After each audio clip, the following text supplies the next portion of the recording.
Well, it's the first signs of green growth in the pasture. The trees are still to leaf out yet. There's little bits of pollen on the willows, but that's about it.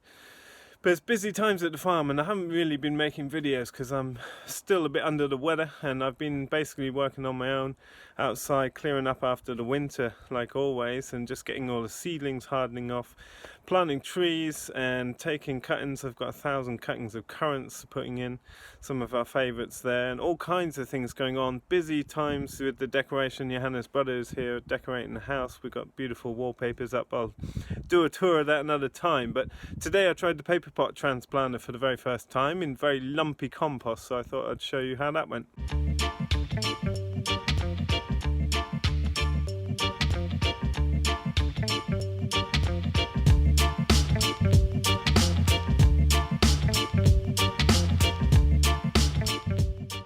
So this is my first time using this, and what I'm doing is just playing with the pressure, because this is really lumpy compost, so I want to see how much pressure to put on the front wheel to really bury the paper but still leave the plant sticking out.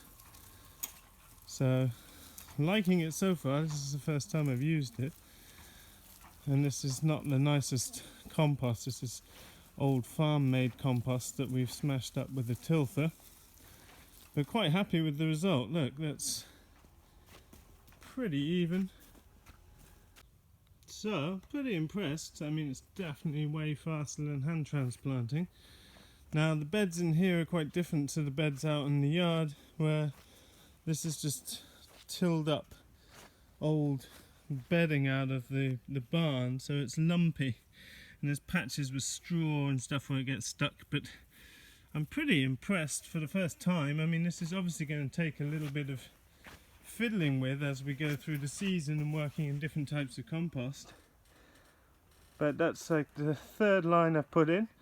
Need to work on my straightness, just putting in some mustards, and this will be tomatoes down the middle of here, but just get a cropping in the meantime. But I'm pretty impressed. You can see, like here, it's not fully buried the paper, so you could come along and cover all that up, but it's not really so important as the plant having good contact.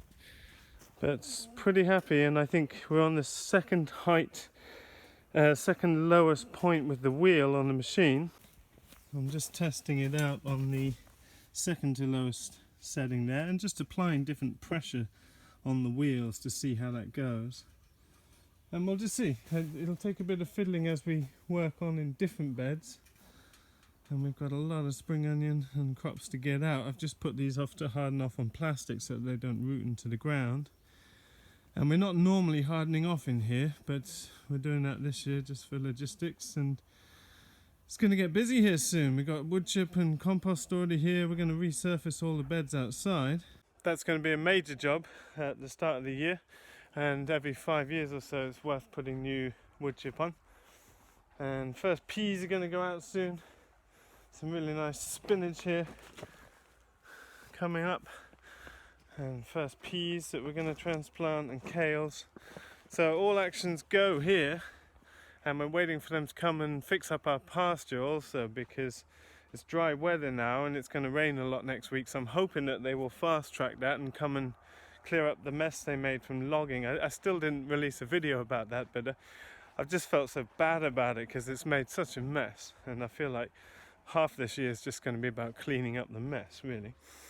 But anyway, I'm going to transplant the rest of these little beauties and then get some water on in here, and I've got some other jobs to do.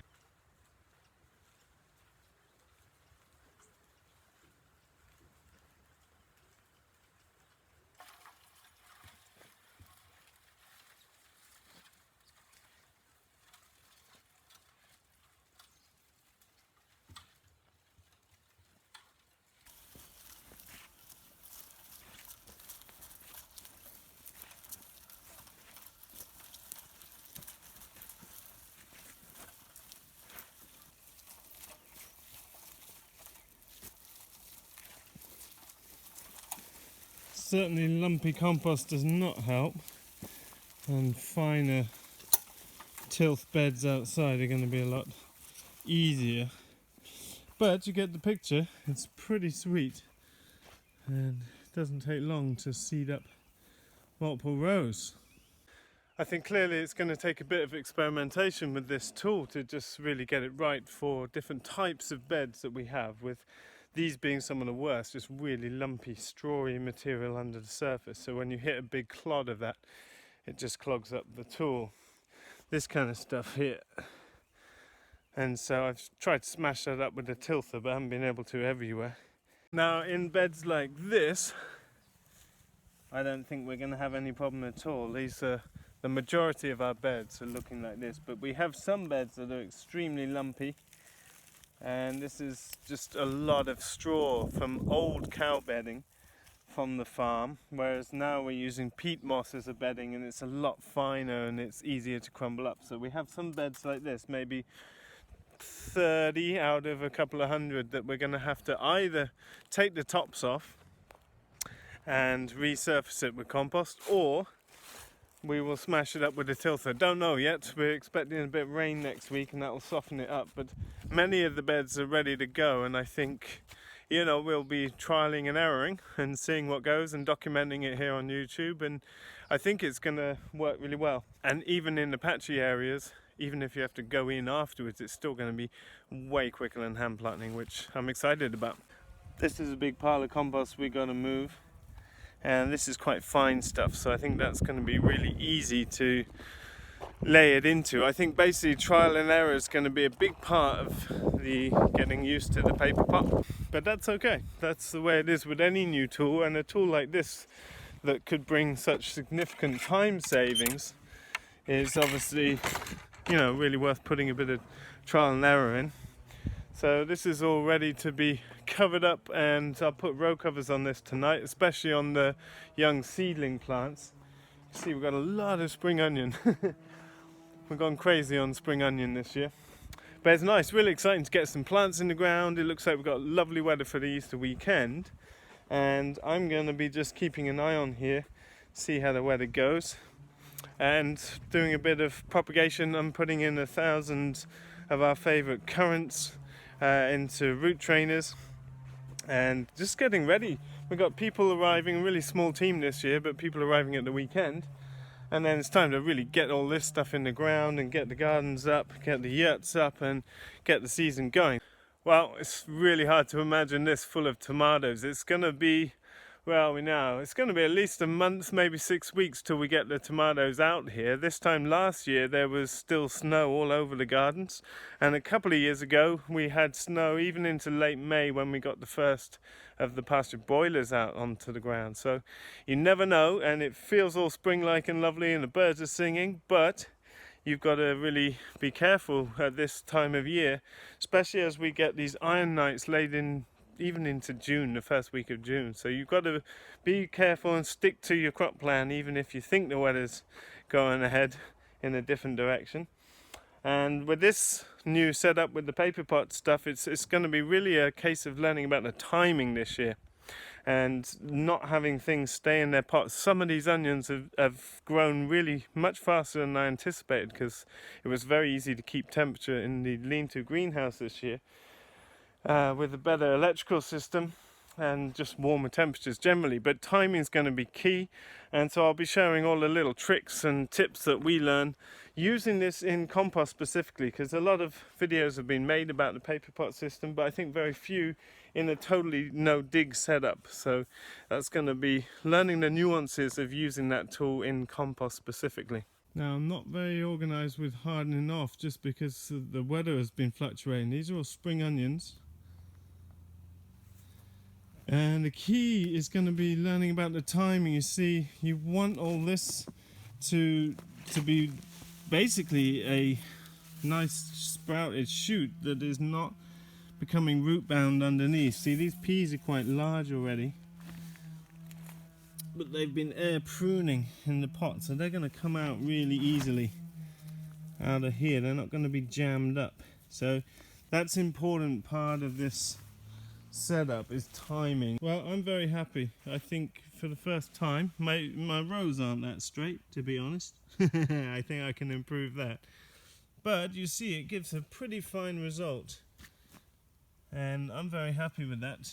And this is not the nicest of compost, it's very lumpy, and I hit a lot of lumps where you just clog up the tool, but generally it's gone fine. And you know, it took maybe 20 minutes to put in 8 rows for the first time I've used it, and I think in some of our finer beds you're going to be able to just blitz through really quickly. I was taking my time and just checking out different pressure settings. You see like the result it gives here, just learning about how, you know, how different pressure affects that. But no, you know, I'm very happy with the results, and I look forward to it through the season. I think it's going to save us a huge amount of time in the seeding room as well as in the field. So that's it today. It's just a very quick video to show you the Paperpot and just a few considerations as we start to use that, but very happy with the results of today's first trial. But I'll be making more videos regular starting when the season starts after the weekend, hopefully getting more out. There's been a big delay with the book. My editor has told me I need to lay that off for a while and do a bunch of editing and really turn it into a really fine book. And so I'm really listening to that, because that's her job and expertise, and I have been rushing this to try and get it ready before the season starts, just because I know that my time is just so flat out when I get going on the land here. Spring just lasts a few weeks and then boom, we're in summer again. So it's, you know, that's the way it is, and I really appreciate that feedback and responsiveness. And so there's going to be a lot of editing and thoughts to, you know, how to restructure bits and develop the prose and just put it into a more cohesive piece. And it's an epic book, it deserves that attention and a little bit of patience from an impatient man at the end of the winter season. So that's really appreciated, and I'll keep you updated on that, but it might be, you know, a few months pushed back now as we get it finalized. I don't know until I get the draft back with all the notes on it just quite how extensive that work will be, but we'll see. But just to give you a heads up that that's delayed for now, and I'll let you know whenever I know more about it. But that's it. Hopefully bring you some videos of getting going in the gardens and having all that resurfaced this year with wood chip again, which tends to take every 5 years or so. And so we're going to have beautiful, clean, fresh gardens again, ready to have an epic season. Hopefully not as dry as last year, and we'll see some of the results out in the fields. It's had quite an impact last year, the big drought. So we'll have a look at that, and I'll talk about that and the forestry. I'll make another video specifically about the forestry. I've just been a bit heartbroken to put that out there.